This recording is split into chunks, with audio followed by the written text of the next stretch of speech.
This is the Big Buccaneer Channel, and we're speaking with Donny D, who is the president and CEO of the San Diego Rescue Mission, which is running the Navigation Center until October 14th. His group has been in charge there since it first opened in August 23rd, and they're exiting stage left after October 14th because of a change of heart of a majority of the city council. And of course, that was not a unanimous decision. It was 3-2. That's correct. And, but let's talk about some interesting issues. It seemed that the quote, people love to do this. And, I guess I do too sometimes. The Democrats didn't vote with you and the Republicans sort of did side with you. But what's very peculiar to me is that in Vista, they voted 5-0 to work with you to deal with a new homeless center, and they are dominated by 3 Democrats, and yet the vote was 5-0. Catherine Blakespear, who is our state senator, also supports you guys. That's correct. Last time I checked, she was a Democrat, a pretty clear Democrat.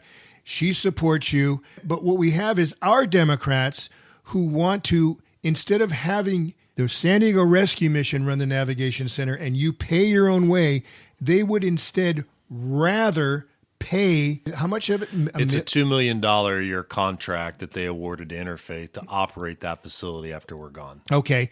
And they wouldn't have had to pay any money otherwise. We were spending $1.6 million a year to operate that facility.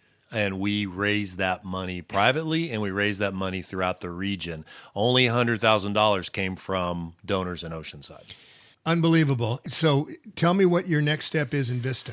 Well, we're excited about going to Vista. I think that, let me just put it out there this way, Ken, that if I lived in Oceanside, I'd be very concerned about who is running the show at City Council.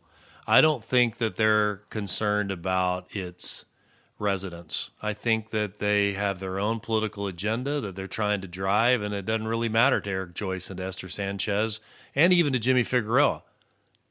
More so Eric and Esther, what the Oceanside residents. The fact that you would dismiss an organization that has 70-year history, and we're raising all of our own support to provide services for Oceanside people who are experiencing homelessness, and never have a conversation with us. They showed a complete lack of leadership since the day we got there. And quite frankly, we're glad to be leaving. Vista has a vision. Vista has the political will. Vista has resources. Vista has a strategy, and they're actually working a strategic plan that they wrote several years ago, which includes having a shelter. And we are currently looking at buildings. We have 3 buildings that we have our eye on. 2 of them that we're really excited about. One of them that's probably not going to work for us. But the city has already authorized appraisals on all 3 buildings, which tells you they're getting ready to put an offer on a building because they're serious about opening a shelter, because they're serious and they care deeply about the homeless population. Okay. Unlike Oceanside. And that's quite a statement, and you heard it here on the Oceanside station, the Big Buccaneer Channel. Thank you all for listening. I don't think you're going to hear discourse like this anywhere else or even read about this anywhere else. And tell us, when do you think that new facility in Vista will open? I think it'll take 9 to 12 months. We have a commitment from a foundation to give us $10,000 for every new bed that we bring online between now and the middle of next year. And so we've improved our situation from a facility standpoint because we're going to get something with a playground. We're going to get something with some semi-congregate care beds. We're going to get something that has the political will of the city council. And I have a funder that is helping us get started with a $10,000 per bed gift. And let's make it real clear. This came up, I don't know, maybe a year ago or almost a year ago, 10 months, I'm not sure. There was a question, and Eric Joyce raised it, and it was a legitimate question about, is there proselytizing going on at the San Diego Mission-run Navigation Center, and how was that answered? We are a faith-based organization, have been for 70 years. And if you come and live with us for 12 months at our rehabilitation center downtown, then we require you to go to devotions in the morning. We require you to go to chapel on Wednesday night and Sunday night. It's very much a part of the rehabilitation process. We think there's a spiritual aspect to homelessness. We believe that. At our lighthouses in Oceanside and in National City, there are 0 mandatory faith-based requirements. We offer Bible study, and there's a lot of people that go. We take people to church on Sunday because you would probably not be surprised, and maybe your listeners would be surprised that people experiencing homelessness are a very spiritual group. Yeah. And Ken, it makes sense to me. Mother Teresa said that you don't know Jesus is all you need till Jesus is all you got. And when you're sleeping on the streets, what do you got? I don't know what you got. And I think you're scared. I think you're hungry. I think you're lonely. And Ken, I don't know how God reaches out to them in their moment of darkness, but he does. You know how I know that? Because I hear it when they get to our facility. And so we make it voluntary because all we're trying to do is eliminate your current crisis. Let's eliminate your current crisis of safety, of showering, of shelter, of food. Let's get you into a facility where we can stop the bleeding. And then somewhere down the road, we'll have a conversation about faith, but it's not at our lighthouses. All right. And I sort of segued into your plight when Tim Izagiri, who ran the Bread of Life That's correct. volunteer group down on Apple Street, very inspiring story. He was a banker here in Oceanside. That's right. And he gave that business up to work for Bread of Life. That's right. And now he's been working now with you. He's a key staff person for us. As a matter of fact, he is the director of our 12-month program downtown. Oh. He drives from Oceanside every day to go downtown to help people rehabilitate their lives. That's what Tim Izagiri does. And you're right, it is an inspiring story, and he's one of my heroes because I've seen what that guy's done with his life.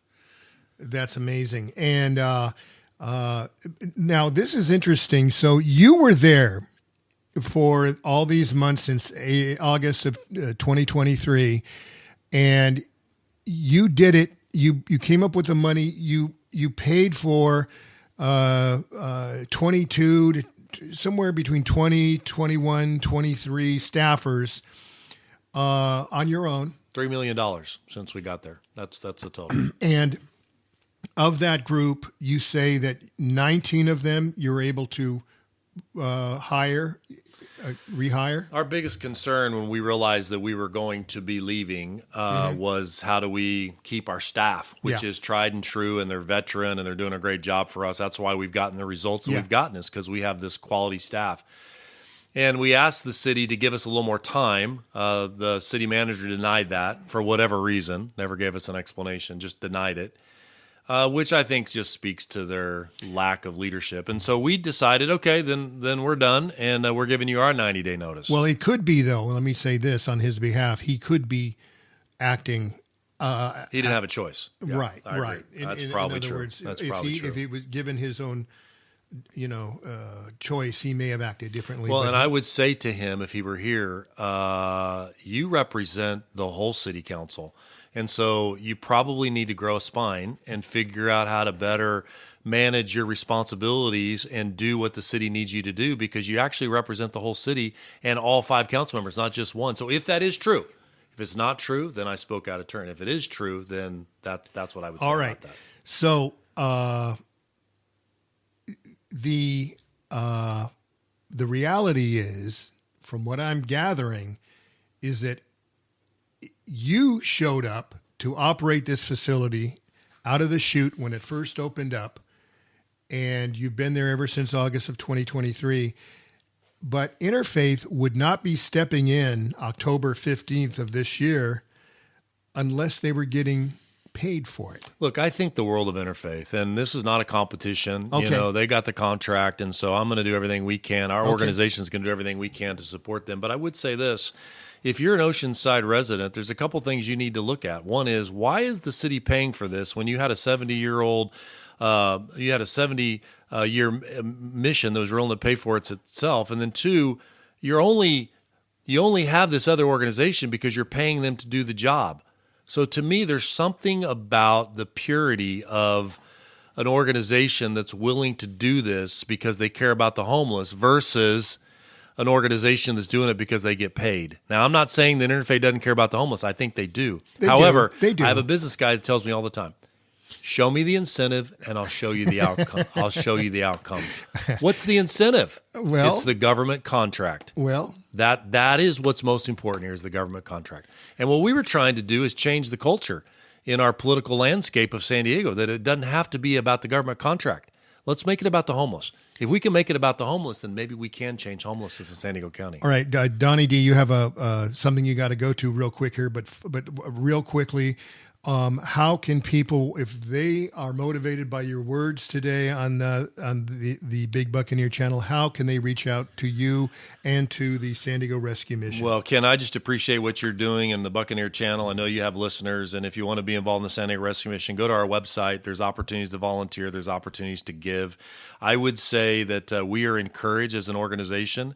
We feel like that God is opening a door for us to have a better facility with a city council that actually has a vision, with a city staff that actually has the leadership to get the job done. And in the end, we are going to change the state of homelessness. And Ken, someday I'm going to be back on here and you're going to say, what happened to all the homeless? And I'm going to tell you it's because there was a community that decided to make the homeless the priority and not the politics of a government contract. Well, when that day comes, we'll be here and we'll be happy to have you back. Donny D of the San Diego Rescue Mission, thank you for coming back to speak to us on the Big Buccaneer Channel.